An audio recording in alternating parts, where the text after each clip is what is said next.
স্বাগতম জনালো এডুকেশ্যন টিপছলৈ আজি আমি লৈ আহিছো আপোনালোকৰ বাবে ৰিজনিংৰ অতিকৈ গুৰুত্বপূৰ্ণ কেইটা কোৱেশ্চন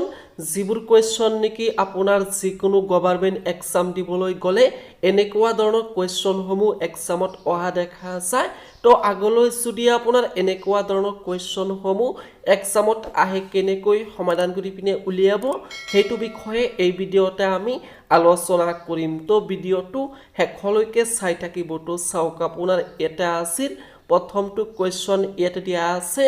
তলত দিয়া বিকল্পৰ পৰা অমিল কোনটো হ'ব তো এটা আপোনাৰ অপচন 4টা দিয়া আছে এই অপচন 4টাৰ ভিতৰতে আপোনাৰ কোনটো অমিল হ'ব সেই অমিলটো বিচাৰি উলিয়াব লাগে তো ইয়াতে দিয়া আছে চকু ইয়াতে দিয়া আছে কাণ ইয়াতে নাক দিয়া আছে আৰু ইয়াতে হাত দিয়া আছে তো এই 4টাৰ পৰা আপোনাৰ কোনটো অমিল হ'ব তো প্ৰথমে চাওক আপোনাৰ এই 4টা কি হৈ আছে আপোনাৰ মানুহৰ অংগ হৈ আছে তো এটা আমি কেনেকৈ গম পাম যে আপোনাৰ ইয়াতে কোনটো অমিল হৈ আছে তো প্ৰথমে চাওক আপোনাৰ ইয়াতে চকু দিয়া আছে তো মানুহৰ চকু কেইটা থাকে আপোনাৰ দুটা থাকে আৰু মানুহৰ কাণ কেইটা থাকে আপোনাৰ দুটা থাকে আৰু মানুহৰ হাত কেইটা থাকে আপোনাৰ দুটা থাকে তো চাওক আপোনাৰ ইয়াতে দিয়া আছে কি নাক মানুহৰ কেইটা থাকে আপোনাৰ এটা থাকে তেনেহলে কি হ'ব আপোনাৰ এই সি নম্বৰটো অমিল হৈ যাব যেটো এটা আপোনাক কৈছে কোনটো অমিল হ'ব ইয়াতে চাওক আপোনাৰ এই তিনিটা কি মানুহৰ কেইটাকৈ থাকে দুটাকৈ থাকে আৰু নাক মানুহৰ কি থাকে আপোনাৰ এটা থাকে তো সেই কাৰণে কি হ'ব নাকটো আপোনাৰ অমিল হৈ যাব আৰু অপচন এ সি নম্বৰটো ৰাইট এনসাৰ হ'ব তো তাৰ পিছত নেক্সট কোৱেশ্চনটো চাওক আপোনাৰ নেক্সট কোৱেশ্চনটো ইয়াতে দিয়া আছে যদি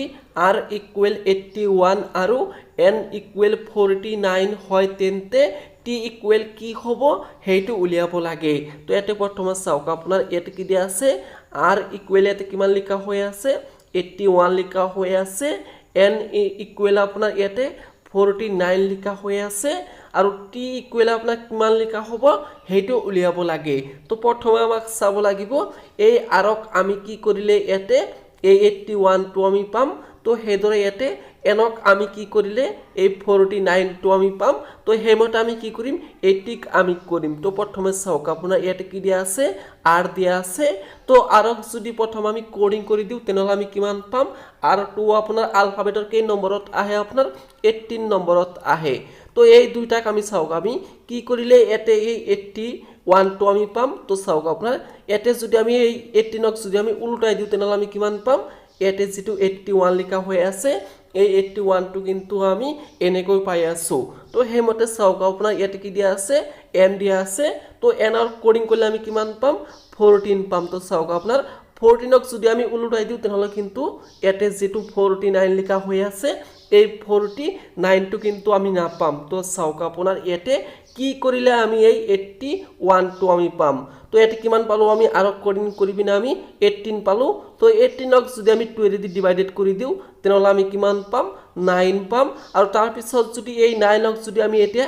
স্কয়াৰ কৰি দিও তেনেহলে আমি কিমান পাম ইয়াতে যেটো 81 লিখা হৈ আছে এই 81 টো আমি পাম তো হেমতে যদি আমি এই 14 ক যদি আমি 2 ৰে ডিভাইডেড কৰি দিও তেনেহলে আমি কিমান পাম 7 পাম আৰু এই 7 ক যদি আমি এতিয়া স্কয়াৰ কৰি দিও তেনেহলে আমি কিমান পাম ইয়াতে যেটো 49 লিখা হৈ আছে এই 49 টো আমি পাম তো ইয়াতে কেনেকৈ হৈ আছে হেইটো আমি গম পাই গলো তো হেমতে আমি কি কৰিম ইয়াতে আমি কৰিম তো ইয়াতে প্ৰথমে যদি আমি 80 ক যদি আমি কোডিং কৰি দিও তেনেহলে আমি কিমান পাম 20 পাম এই 20 ক যদি আমি 2 ৰে ডিভাইডেড কৰি দিও তেনেহলে আমি কিমান পাম 10 পাম আৰু তাৰ পিছত আমি কি কৰিম এই 10 ক এতিয়া আমি স্কয়াৰ কৰি দিম তো 10 ক স্কয়াৰ কৰিলে আমি কিমান পাম 100 পাম তো চাওক আপোনাৰ ইয়াতে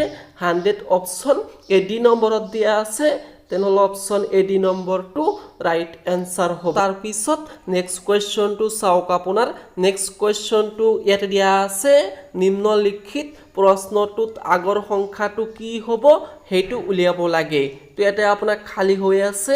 এই খালি ঠাইতে কি হ'ব হেইটো উলিয়াব লাগে তো নাম্বাৰ সিৰিজৰ পৰা কোৱেশ্চন এক্সামত আহিলে প্ৰথমে কি কৰিব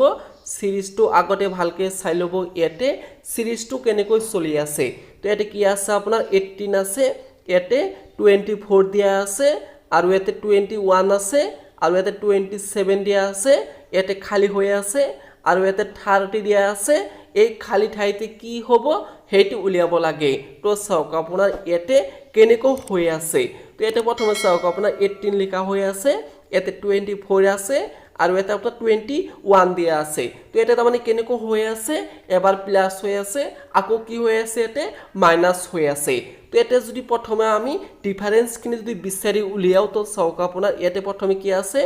18 আছে 18 ৰ লগত আমি কিমান প্লাস কৰি দিলে এতে 24 টো আমি পাম তো ইয়াৰ লগত যদি আমি 18 ৰ লগত যদি প্লাস আমি 6 কৰি দিও তেনেহলে কিন্তু এতে যেটো 24 লিখা হৈ আছে এই 24 টো কিন্তু আমি পাম তো হেমতা কো চাওক আপোনাৰ ইয়াতে এই 21 টো আমি কিমান মাইনাস কৰিলে এই 24 ৰ পৰা আমি 21 টো আমি পাম ইয়াতে যদি মাইনাস আমি 3 কৰি দিও তেনেহলে কিন্তু ইয়াতে যেটো 21 লিখা হৈ আছে এই 21 টো আমি পাম তো 21 ৰ লগত আমি আকৌ কিমান প্লাস কৰিলে ইয়াতে এই 27 টো আমি পাম তো ইয়াতে যদি প্লাস আমি 6 কৰি দিও তেনেহলে কিন্তু ইয়াতে যেটো 27 লিখা হৈ আছে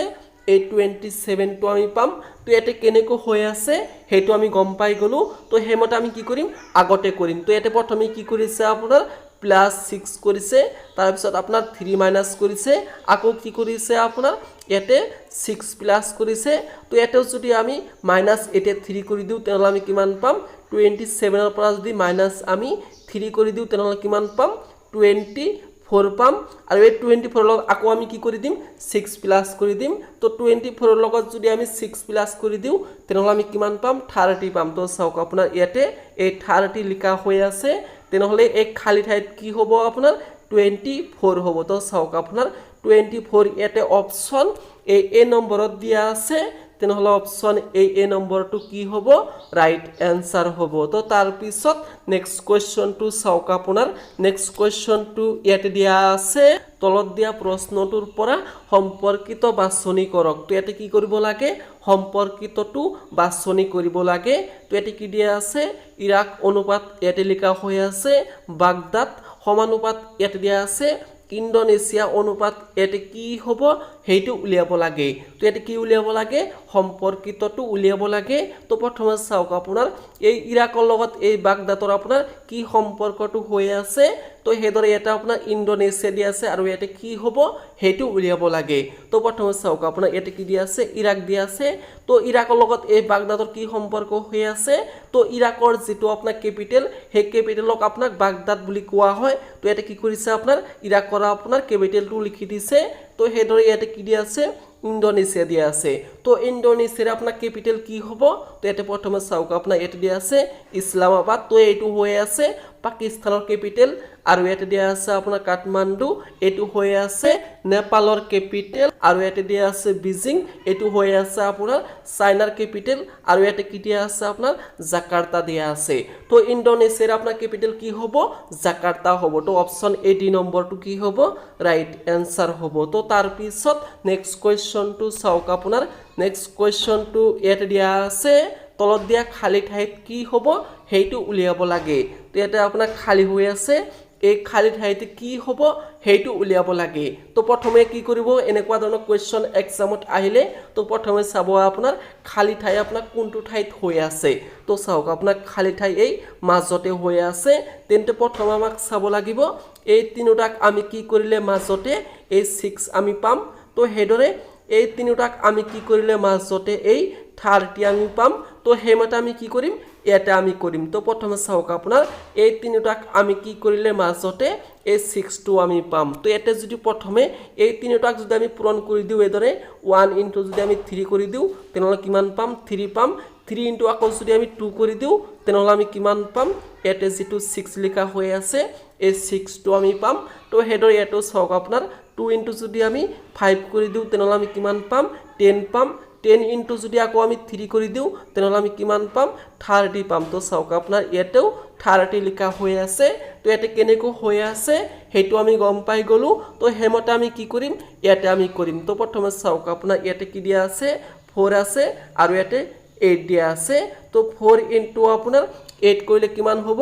32 হ'ব তো 32 ইনটু আপোনাৰ 5 কৰিলে কিমান হ'ব 160 হ'ব তো চাওক আপোনাৰ 160 ইয়াতে অপচন এই সি নম্বৰত দিয়া আছে তেনেহলে কি হ'ব অপচন এ সি নম্বৰটো ৰাইট এনসাৰ হ'ব তো আজিলৈ ইমানেই যদি ভিডিওটো চাই ভালে লাগিল তেন্তে ভিডিওত এটা লাইক কৰিব আৰু যদি চেনেলটোত নতুনকৈ আহিছে এতিয়ালৈকে সাবস্ক্ৰাইব কৰি ৰখা নাই প্লিজ চেনেলটো সাবস্ক্ৰাইব কৰি দিব